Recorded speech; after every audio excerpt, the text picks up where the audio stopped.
Hello and welcome back to another episode of Bantz with Lawrencia. How are you all doing? Hope you're doing great.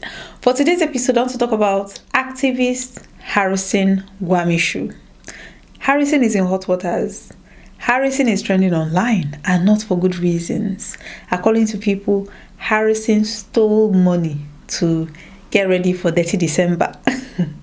As we all know, Dirty December is here and everybody's looking for money.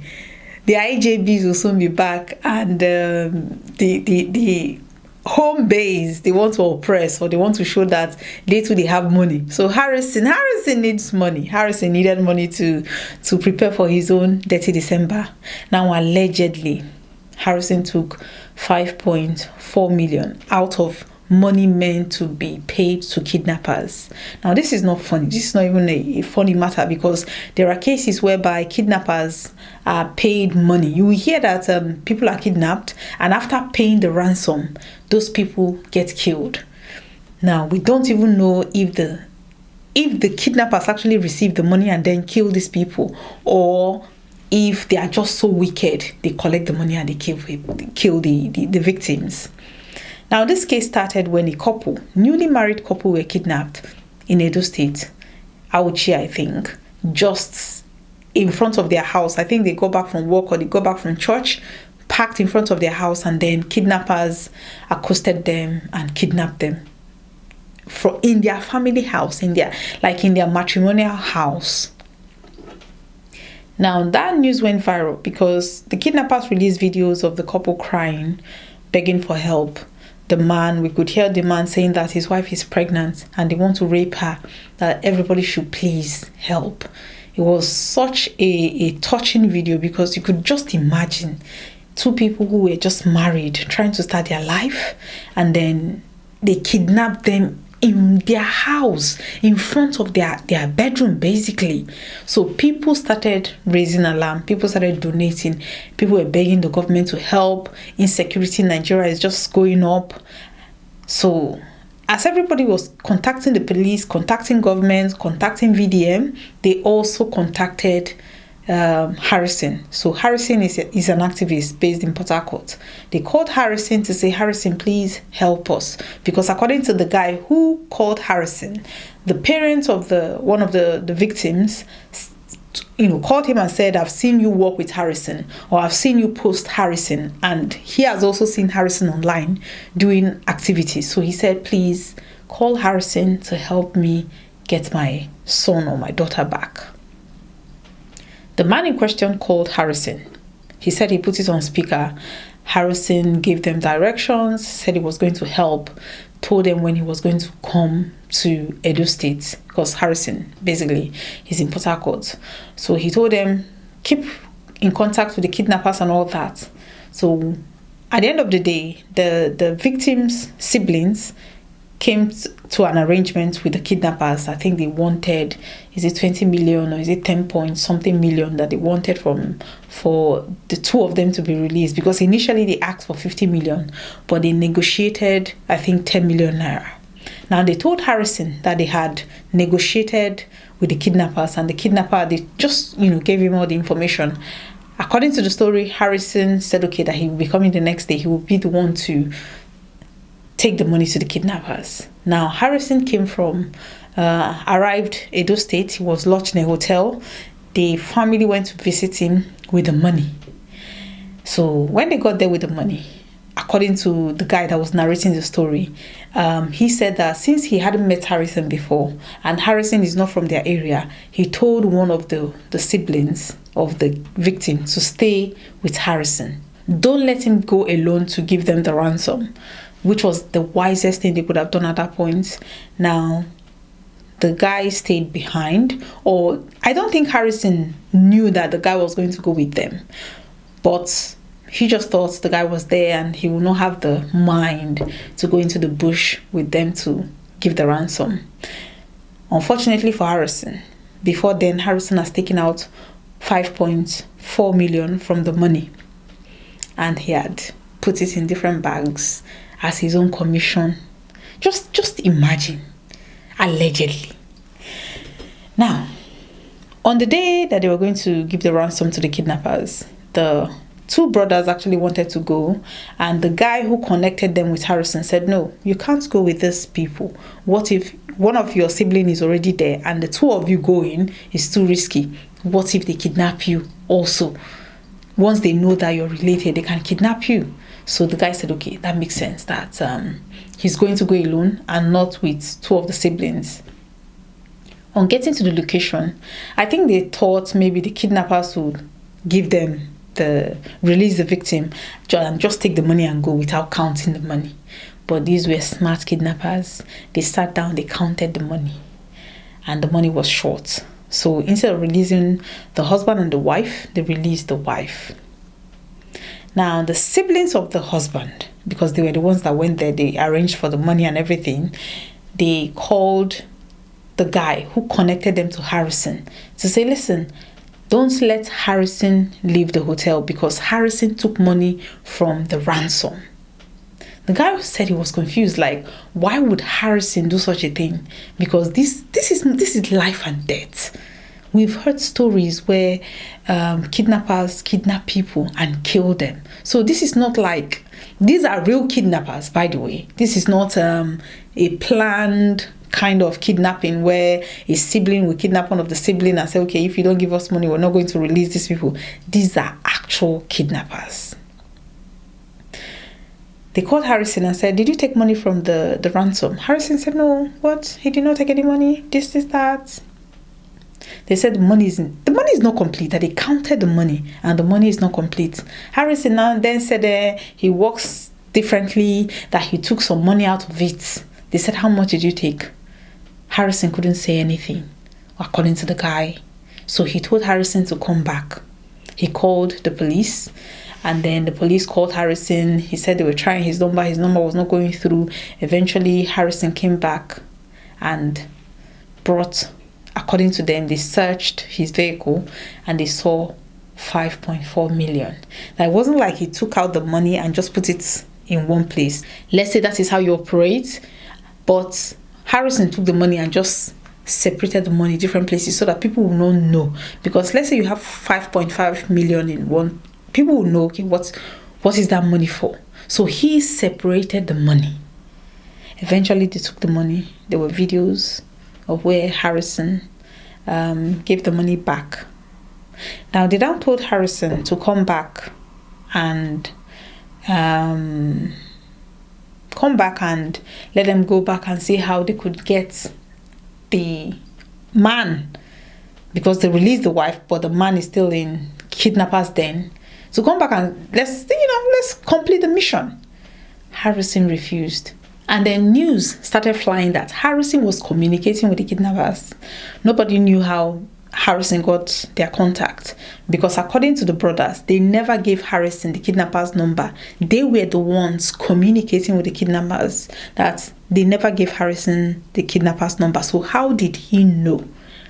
Allegedly, Harrison, according to Harrison, because he released a statement, he said that he has ways in contacting kidnappers, and that was what happened.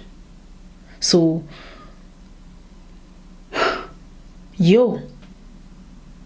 this is somebody that people trusted. This is somebody that people put their lives, their loved ones' life in his hands. People call when they're in distress. People donate to Harrison because they look at his page and they see that this guy is doing a good job. Initially, when there was a case of kidnapping and, money rituals happening in Anambra State, where this guy gets people online, young girls, pay for their flight or pay for their logistics to come visit him in Anambra State and then kill them. Harrison took over the case, and before you could say Jack, the guy's account was drained and he was murdered before getting to Abuja, the headquarters, for questioning and everything. So people started asking questions. Even the guy's best friend was saying that, what happened? Because Harrison was in the middle of the whole thing. The murderer's best friend was crying, but people didn't believe him, because they say, how can you claim to be, your friend is a serial killer, basically. And you're coming out to defend him. And the guy was saying that he's not defending him. He's not defending him in any way. But what he is saying is that his friend was calling him, giving him updates that Harrison was somehow involved in the whole thing. When he was eventually found out and arrested, that he was paying everybody, including Harrison. People never believed him. So in this case now, when Harrison refused to show up, when he went to the police station and returned the money, he was detained for a bit and then he was let go. Harrison came out and did, damage control to say that no, he was never arrested. Nothing like that happened. No money was stolen. The way he do his operation, this, that. Allegedly, according to Very Dark Man, he was the one that called the police to arrest Harrison. Harrison is currently in a police station, chilling. Chilling. This is not the first time that Harrison will be in prison. Before his whole activism, he was, according to him, falsely imprisoned for stealing. How false now? You could think back in retrospect and think, was that false? Or was this whole manipulation going on from the beginning? He knew exactly what he's doing. Sometimes when I see NGOs, because whatever you're doing, the money has to be follow the money and you understand everything. If somebody is running an NGO, the money is coming from somewhere, and best believe that they are using maybe 10% of what they are getting to do whatever activism they are into. They are not working. So this is their job. This is their full-time job. So basically they are using funds. You see that they are getting that funds directly or indirectly.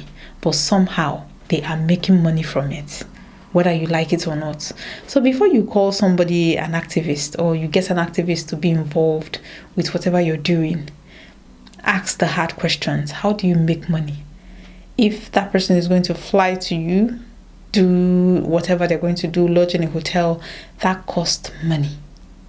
Is it that you're upfront, pay for the logistics, or you learn the hard way by them siphoning funds? And maybe at the end of the day, one person is going to lose their life just because somebody is greedy. My name is Harrison Gwamnishu. Okay, so I'm being dragged on social media for this very case. I'm being dragged on social media. What happened yesterday? I was invited. Nobody paid me one kobo. I freed our vehicle. We left Asaba. On our way going on the Chubo, our car broke down. Azubike, a pork taxi in Asaba, brought another vehicle for us in Awuchi, on the Chubo. We traveled to Awuchi. Nobody paid us one kobo. I did not discuss money with anybody. We went there on our own to assist because we've been doing that for long and we're succeeding. Yesterday we failed. Now yesterday when I got to Awuchi, I know the people want me to say things I'm not supposed to say because one reason why I went for Awuchi, it failed. Yes, it failed. All right. The two victims that were kidnapped, the husband and wife, the wife was released. Before now, the kidnappers told the family that they're going to release only the wife. Some things happened behind the scene, which I cannot say here. There is no way I can say it. All right. But number one, nobody stole any money from anywhere. Nobody was arrested by the police. Nobody ran away from Edo State. Yesterday, I was threatened. My life was threatened. My team members, Peter, Chichi, our life was threatened. While in DPO's office yesterday, DPO said, Harrison, drop your car. I said, you said drop your car. And thank God I dropped that vehicle. Because if not, maybe I would have been trained and have happened to me on the way. Alright? So I left the vehicle. The vehicle is not my own, it belongs to my colleague. We left the vehicle at the station. Nobody impounded the vehicle. DPO said, please keep your vehicle here. I will give you security. DPO Awuchi said this. If you're going anywhere, I'll give you security. My policeman will go with you anywhere you want to go with. When I know say such promises, sometimes they happen. So this early morning, I said, no, I have to leave Awuchi. Because the family said, since they did not release the man, they have released the woman, they don't want our services anymore. We should pause. We have to pause. I can't say these things on social media space. I can't. A lot happened behind the scene. A lot of work were done already. I was only trying to assist too. I went there with the intention to help, and which I did. Unfortunately, the man was not released. And now the blame is on me. They are trying to shift the blame on me. Well, it's fine. I'm not going to debunk anything. I'm not going to, okay, this is debunking, yes, but I'm not going to say some stuff that we weaken what we have already built. I told you guys before that there are technologies that can be used to get the kidnappers, and we've succeeded. A lot of them has been utilized. A lot of guns recovered, millions of Naira ransom recovered, which I do tender on social media space. 5,400,000 Naira is not what will stain my name.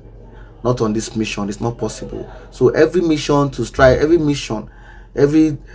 plan to see how to weaken me, to make me to stop doing this, is not possible. If anybody have any grievances against me, against my work, what I expect you to do is just put up a petition, let the police investigate thoroughly. The police, DSS, the military can investigate thoroughly to know what went wrong. Last time we were in Agenebo, the DSS was with us. I was the one who was leading, who was providing the lead for what we were going for. We were in Obiaroko a few days ago. I was the one who was at the front. Like I'll be at the front. The ones carrying gun will be at my back. The ones with gun will be at my back. I'll be at the front, leading the way. That is how risky it is. But there are things we are doing. Involving everything that I cannot talk about on social media space. Alright. So sorry guys if I disappoint you with my response like this. This is my response. Alright. If you want to drag me anywhere, drag me. But one thing you should know is you cannot weaken what we have built. And giving out for free. Not for individual, but to government, security agencies, and everybody. Love you guys. Thanks for your concern. Thanks for your solidarity. God bless you all. Let me know what you think. Do you think that Harrison, this is just a bad situation whereby he probably needed money and he was tempted to steal 5.4 million from monies meant to save life? Or do you think that maybe VDM, as usual, he is trying to bring down somebody who is his direct competition? Let me know what you think. Thank you very much for watching today's episode. Please like, and share. Thank you very much for watching. Bye-bye.